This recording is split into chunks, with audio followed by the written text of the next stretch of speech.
24 में प्रधानमंत्री बनने कौन वाला है, आप ये बताइए। 24 का देखो राजनीति है, राजनीति में क्या कह सकते हैं आप बताइए, आपको क्या लगता है कौन लगेगा? इसीलिए जाता है ना भाई केजरीवाल है, केजरीवाल अगर विपक्ष में है तो मैं तो चाहूँगा केजरीवाल हो, मेरी मानना ये है। रीजन क्या, मेरा पर्पज ये नहीं है कि भाई केजरीवाल से मुझे प्यार है, मेरा पर्पज ये नहीं है। मेरा पर्पज ये है कि वो ग्राउंड पे लोगों के लिए बहुत कुछ कर रहा है, बहुत कुछ कर रहा है। सिंपल। लेकिन उनके जो अपने 2 मंत्री हैं वो जेल में हैं, है ना, और तमाम ऐसे नेता हैं इन पर आरोप लगे हैं बड़े बड़े। आपकी बात मैंने मान ली। आप ही बताइए पॉलिटिक्स में कौन बंदा दूध का धुला है? कौन तुम बंदा दूध का धुला? कोई भी धुला नहीं है। और केजरीवाल के पास अगर 100 बंदे, केजरीवाल के पास जो टीम है तो एक आध बंदा तो गलत निकल ही आता है, इसमें कोई बड़ी बात नहीं है। और रही बात जेल की और ये शासन, ये राजनीति में तो छोटी मोटी बातें होती हैं। मेन चीज़ है ग्राउंड पे एक्चुअल में लोगों के लिए क्या हो रहा है। कहाँ के रहने वाले हैं आप? मैं फरीदाबाद से हूँ। आप बने रहिए हमारे साथ में, आपसे बातचीत फिर से करेंगे। आप मुझे ये बताइए, महागठबंधन 17 दल मिल गए हैं, केजरीवाल भी गए हैं यहाँ से, लेकिन उन्होंने एक ऑर्डिनेंस को लेकर पहले बात रख दी, पहले इस पर बात करो तभी हम आगे बढ़ेंगे। पहली बात तो मैं केजरीवाल जी के बारे में ये बोलूँगा कि ये इतने पढ़े लिखे, इतने समझदार, इतने काबिल नेता हैं कि एक हमारे बिहार के डिप्टी सीएम है 9वीं फेल, उनकी शरण में जाके गिरे हैं कि प्लीज़ मुझे बचाओ, प्लीज़ मुझे बचाओ। इतने काबिल नेता हैं। दूसरा ऑडियंस पे आते हैं। साहब एक बात बताइए कि जब फारूक अब्दुल्ला जी ने आपसे ये क्वेश्चन किया कि आप कहाँ थे उस समय, अध्यादेश क्यों नहीं लाए जब 370 हटाया गया, तो उस समय चुप हो गए। तो इन लोगों की तो आपस में ही नहीं बन रही है। अच्छा, राहुल गांधी ये बोल रहे हैं कि 9 सालों में देश का विकास रुक गया है। आपको लगता है कि विकास रुका है या बढ़ा है? आपको याद होगा मोदी जी ने संसद भवन में एक बात बोली थी कि मैं इन लोगों की बेरोजगारी ख़त्म नहीं होने दूंगा।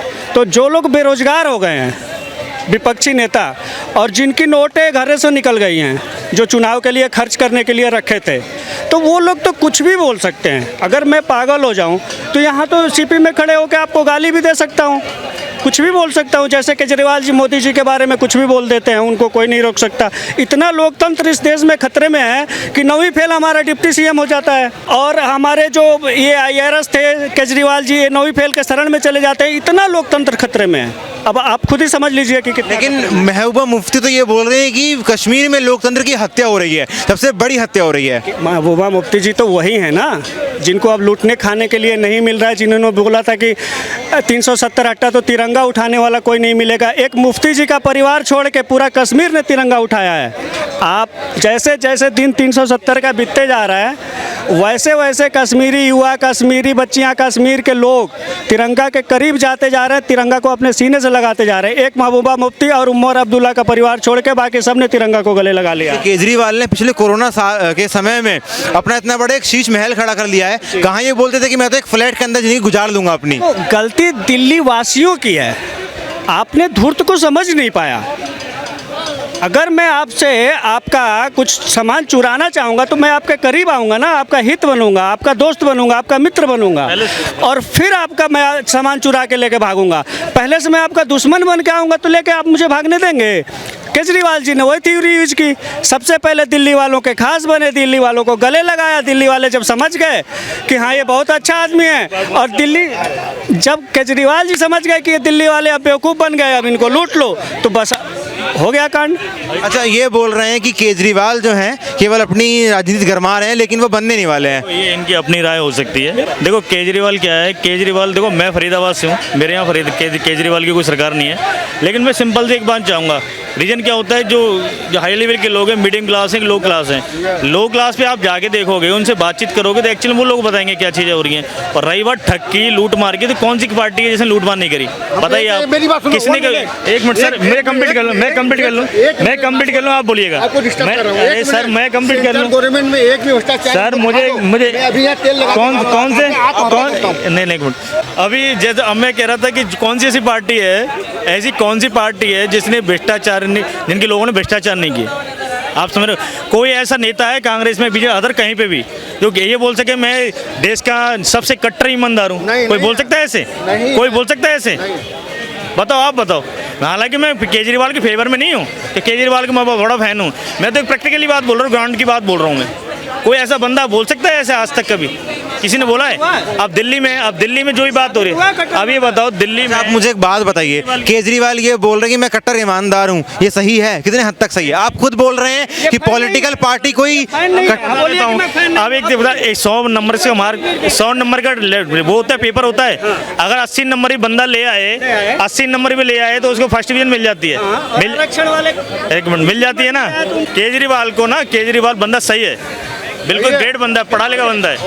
और वो बंदा ऐसा नहीं है, उसने जो भी स्कीम चलाई है वो गरीबों के लिए चलाई है, लो स्तर के लिए चलाई है, हाई लेवल के बंदों के लिए नहीं है। आप यूनिट ले लो, लेकिन उनके जो अपने मंत्रीगण हैं, नेता हैं, वो इलाज करवाने के देश से बाहर जा रहे हैं। कहाँ जा रहे हैं? कौन जा रहा है? कौन जा रहा है? मोहल्ला क्लिनिक में तो कोई नहीं दिख रहा ना। अरे भाई साहब, एक आध मोहल्ला क्लिनिक बंद है तो उससे क्या है? अब कनाट प्लेसमेंट यहाँ पे आके बात करो यार, यहाँ पे सब हाई लेवल के लोग हैं, आप झुग्गियों में जाके पता करो, उनसे बात करो। एक्चुअल में तो वो बताएगा ना जो बंदा वहाँ ग्राउंड पे छोटे। लेकिन यमुना साफ हो नहीं पाई है ना, यमुना साफ नहीं हो पाई है। अब जमुना को ले रहे हो आप? पहले है रोजी रोटी और क्या नाम है आपका, दवाइयाँ दे रहा है। कौन दे रहा है भैया? गवर्नमेंट की तो इनकम है। हम बोलते हैं, हाँ हम बोलते हैं। गलत कह रहे हो, आपको पता ही नहीं है। अब बताओ, अब चलो हमारे साथ, कहाँ चलना है? कहाँ चलना है? दारू कहाँ सस्ती नहीं है? यहाँ सस्ती हर जगह नहीं है, नहीं है, नहीं है कहीं। चलिए कुछ महिला भी हैं, कुछ महिलाएं भी हैं। आप मुझे आपसे आपके पास दोबारा आएंगे। आप मुझे एक बात बताइए, 2024 में मोदी वर्सेस 17 दल एक साथ हो गए हैं, मोदी आएंगे या हारेंगे? मोदी जी जरूर आएंगे, क्योंकि बाकी काम जो बाकी सब लोग नहीं कर सके वो मोदी जी ने करके दिखाया है। मोदी है तो मुमकिन है, लेकिन मोदी जी को एक वो है सीनियर सिटीजन का किराया जो है 50% था, वो नहीं हुआ, तो हम सीनियर सिटीजन बहुत भुगत रहे हैं, वो एक जरूर होना चाहिए। वैसे मोदी जी बहुत अच्छा काम कर रहे हैं, विदेश में भी उनकी बहुत जय जयकार हो रही है। हमारे सीनियर सिटीजन के लिए कुछ करें, हमें तो ना ही पेंशन मिलती है, ना ही कोई हमारी वो है, ठीक है। हाँ, इसलिए मोदी जी हैं तो सब कुछ है, गठबंधन कुछ नहीं कर सकेगा। आप मुझे एक बात बताइए, 17 दल जो एक हो गए हैं, पूरे देश भर के अलग अलग दल साथ में आ गए हैं, तो आपको लगता नहीं है कि अब ये मोदी को है हरा पाएंगे? क्योंकि इनका एजेंडा हराना ही है। मैं नहीं हरा पाएंगे कब, क्योंकि उन सब की बारी आई थी, वो लोग खास कुछ नहीं कर सके थे। अब मोदी जी ने जो बोला 1 मिनट में सपने की तरह करके दिखाते हैं। हाँ, सामने दिख रहा है करके। अच्छा, आप मुझे एक बात बताइए, आप एक महिला हैं, क्या आप अपने आप को सुरक्षित महसूस करती हैं देश में? सुनो, सुरक्षित तो पहले भी नहीं थे, अब भी नहीं है, लेकिन अपनी अपनी वो है, सबको कराटे आना चाहिए, जूडो आना चाहिए, अपनी हिम्मत होनी चाहिए, सीटी साथ में विसल रखो। अच्छा, आप मुझे बताइए, 24 में मोदी वर्सेस 17 दल हो गए हैं, अब कौन आने वाला है? कुछ नहीं आने वाला, मोदी आने वाला है। 24 नहीं 29 भी आने वाला है, 24 में भी आने वाला, 29 में भी आने वाला।